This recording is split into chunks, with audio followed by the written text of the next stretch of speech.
El Señor esté con ustedes. Y con tu espíritu. Lectura del Santo Evangelio según San Mateo. Gloria a ti, Señor Jesús.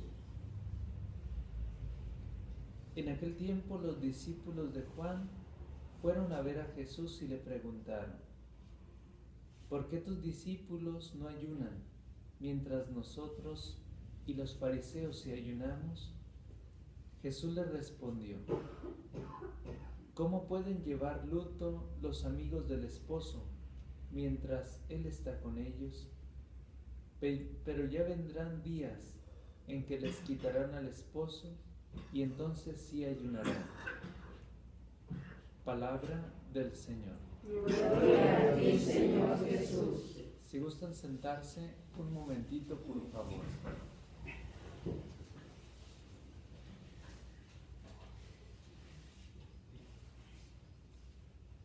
Hermanos, el Señor viene en nuestra ayuda,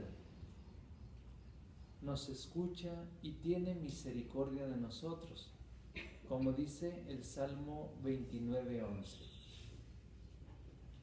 De tal manera que, en la medida en que más nos acercamos a Él, nuestros corazones, por su bondad, van quedando limpios y puros para recibir la presencia trinitaria en nosotros.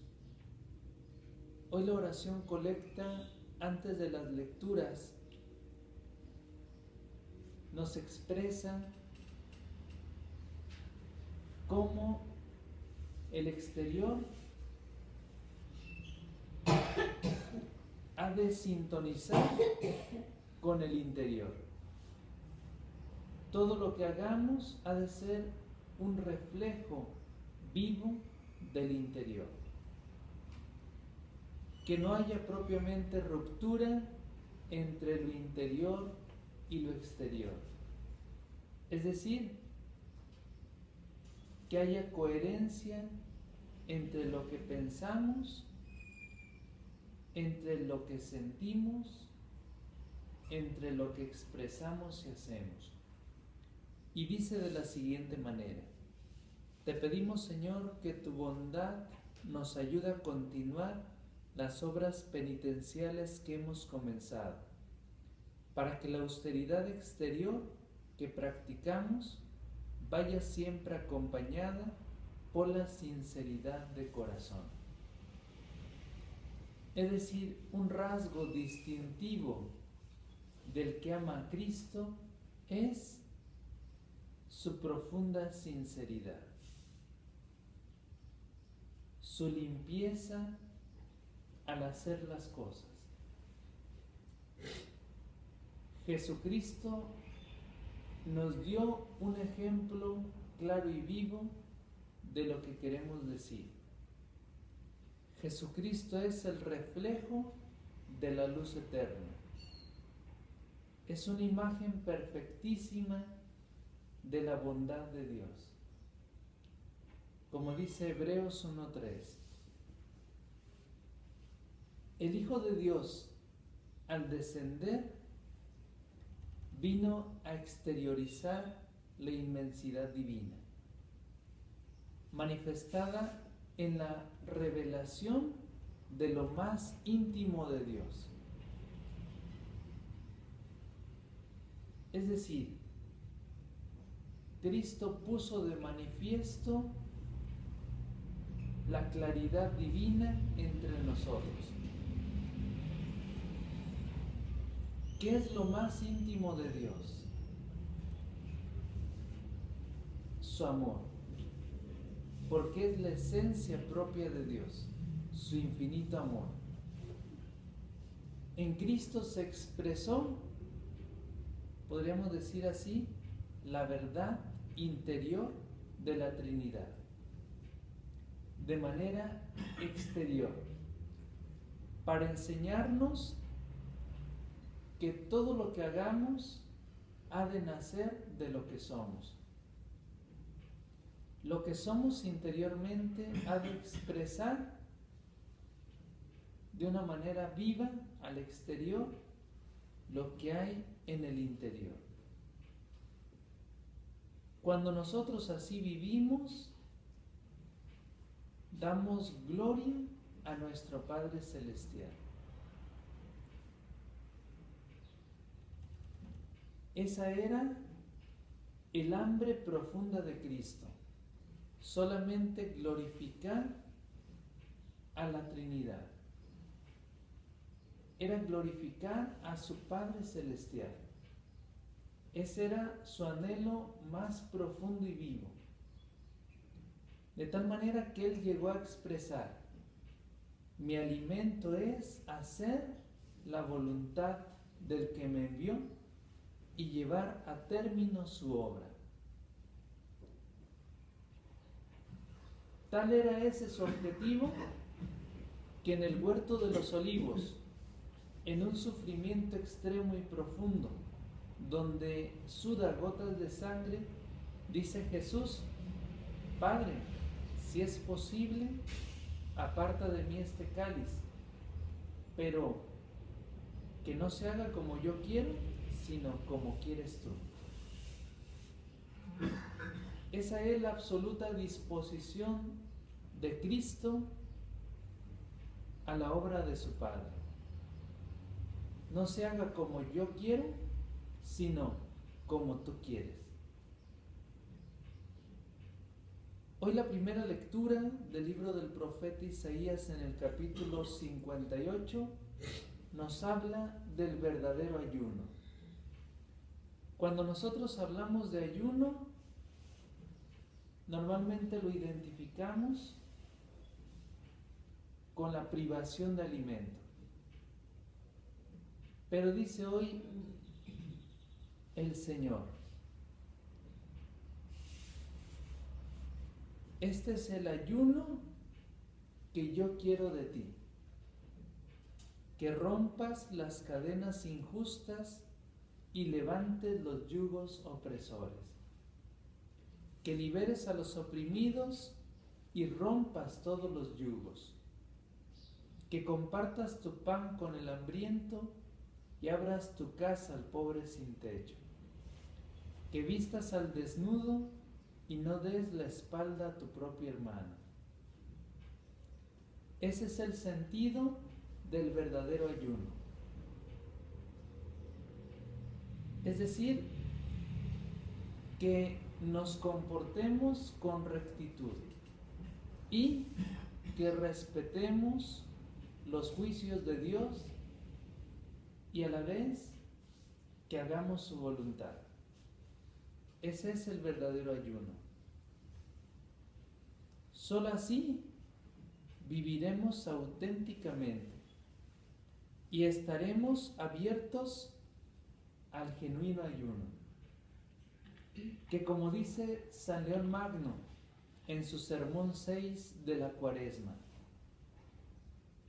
ha de consistir este ayuno mucho más en la privación de los vicios y pecados que en la de los alimentos. Esa es la principal privación, la de los vicios y pecados, más que en lo de los alimentos. Porque privarnos de los alimentos ayuda a fortalecer el espíritu, pero privarnos del pecado y del vicio nos salva. Esa es la gran diferencia. Es muy profundo esto, porque al comprender bien el verdadero ayuno, comprendemos hacia dónde apunta la voluntad de Dios. ¿Hacia dónde va a tender siempre la voluntad de Dios? Apartarnos de la oscuridad, del mal y del pecado. Apartándonos de ello, nos apartamos de la muerte y accedemos a la vida. Porque es lo que quiere Dios, no la muerte del pecador, sino que se convierta y viva, que tenga vida. Esa vida es vida en Cristo. Por eso, en la medida en que nos vamos apartando del pecado, va entrando la vida en nosotros y la alegría. De otra manera, la existencia camina en las sombras de la muerte. Cristo vino para liberarnos de toda atadura demoníaca. Pero si nosotros, por nuestra libre voluntad, queremos seguir en esa atadura, Cristo ya hizo lo que tenía que hacer. Ahora nosotros necesitamos decidirnos a desatar esas cadenas que nos ligan a la maldad y acceder al reino de la luz, donde habita la alegría y la paz sin fin. Hoy precisamente en el Salmo 50 nos habla el rey David de en qué se complace el Señor. Tú, Señor, no te complaces en los sacrificios, y si te ofreciera un holocausto, no te agradaría. Un corazón contrito te presento, y a un corazón contrito tú nunca lo desprecias. Dios nunca desprecia un corazón que se abre a su majestad. Cuando comenzamos a vivir según la mente de Cristo, el esplendor de la gracia nos va revistiendo de santidad. Por eso dice Amós 5:14: busquen el bien y no el mal para que vivan, y el Señor estará con ustedes. Y por supuesto, hoy el Evangelio de San Mateo en el capítulo 9,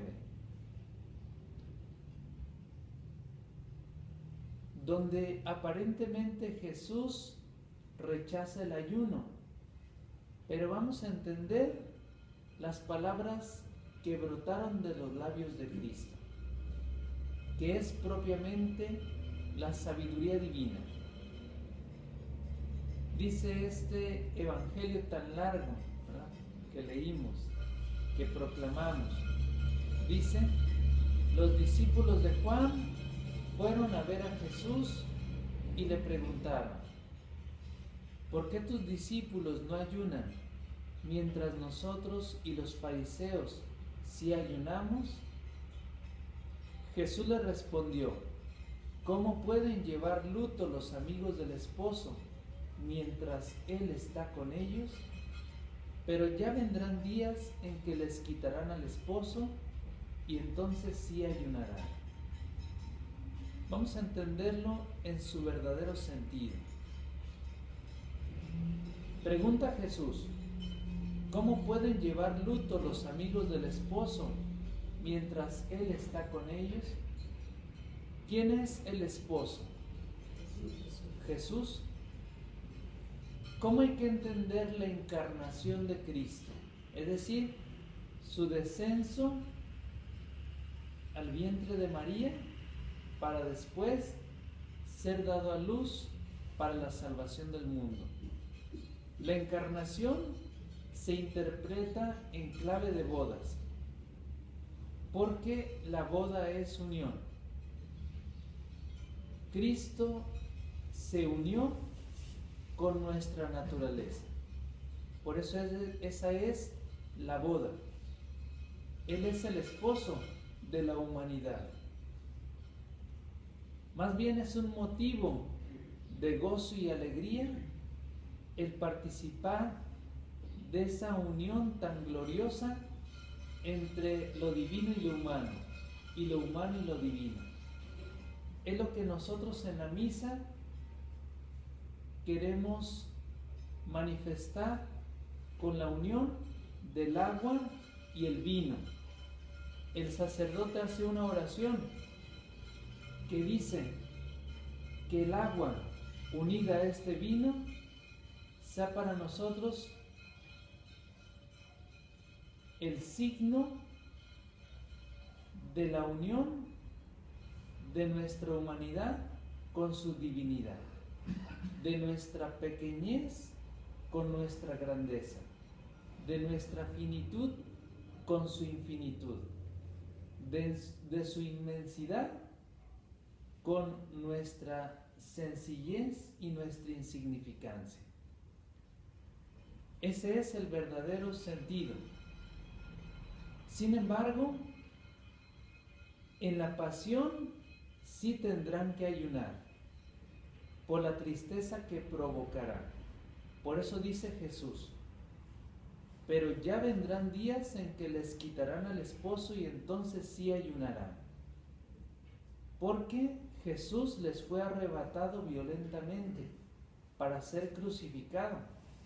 Entonces, podemos decir, en ese momento de la pasión de Cristo, les fue arrebatado Cristo y entonces ellos tuvieron que ayunar, es decir, se privaron del gozo y de la alegría para vivir la tristeza de esa profunda separación.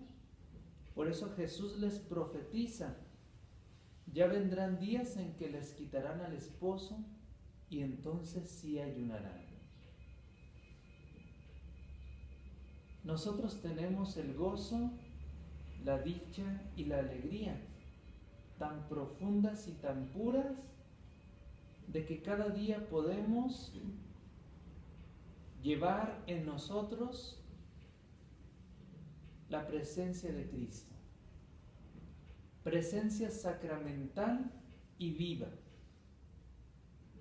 Y espiritualmente, cuando comulgamos, es decir, a Cristo lo recibimos de modo sacramental y al Padre y al Espíritu Santo de manera espiritual, porque en el sacramento de la Eucaristía se te da Cristo en la comunión.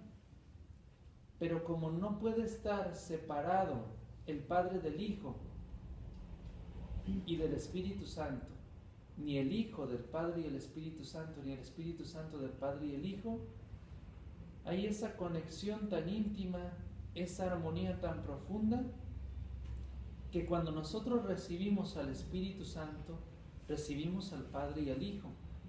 Cuando nosotros recibimos al Hijo, recibimos al Padre y al Espíritu.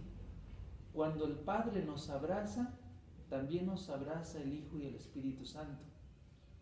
Esa es la grandeza que nosotros tenemos en este sacramento, porque es un sacramento especialísimo, en el cual Cristo se quedó con nosotros para que nosotros no nos sintiéramos solos, sino siempre acompañados desde nuestro interior, para recibir realmente su vida divina. Podemos decir que en este sacramento Él nos diviniza, es decir, nos hace participar de la gloria de su divinidad. Eso se llama divinizar. Y a la vez que recibimos a Cristo Jesús en la comunión y Él nos cristifica, también nos diviniza. Porque cristificar ya es divinizar. Porque Cristo es Dios y hombre verdadero. Que cada vez que nos acerquemos a comulgar, nos acerquemos con un corazón lleno de gratitud por las inmensas maravillas y los grandísimos beneficios que Dios tiene para con nosotros. Para Jesús, que no desprecia el ayuno, sino que unido a la caridad y a la oración da verdadero fruto, el acento o la máxima importancia no la pone en las penitencias corporales, sino en la apertura total a la palabra y a la gracia. Dice Jesús: misericordia quiero y no sacrificios. Aunque entendido, como ya explicaba en cierta ocasión, el verdadero sentido del sacrificio es que todo lo que realizamos adquiera un tinte, un carácter o un estilo sagrado. Eso significa sacrificio. Hacer todo expresando lo sagrado. Me explico. Que todo lo que tú realices lleve el sello de lo sagrado, porque todo lo ofreces a Dios como una hostia viva, santa, agradable a Él. Nuestro verdadero culto a Dios está en el interior y desde el interior se manifiesta al exterior con una vida santa. Y en la celebración, de manera comunitaria, expresamos ese ofrecimiento que nosotros realizamos desde Cristo o unidos a Cristo para entregarnos al Padre. Que la Madre de Misericordia, que es María, nos ayude en esta Cuaresma a purificar el corazón para recibir con un espíritu nuevo la presencia de la Santísima Trinidad. Que así sea. Dejamos un momentito de silencio.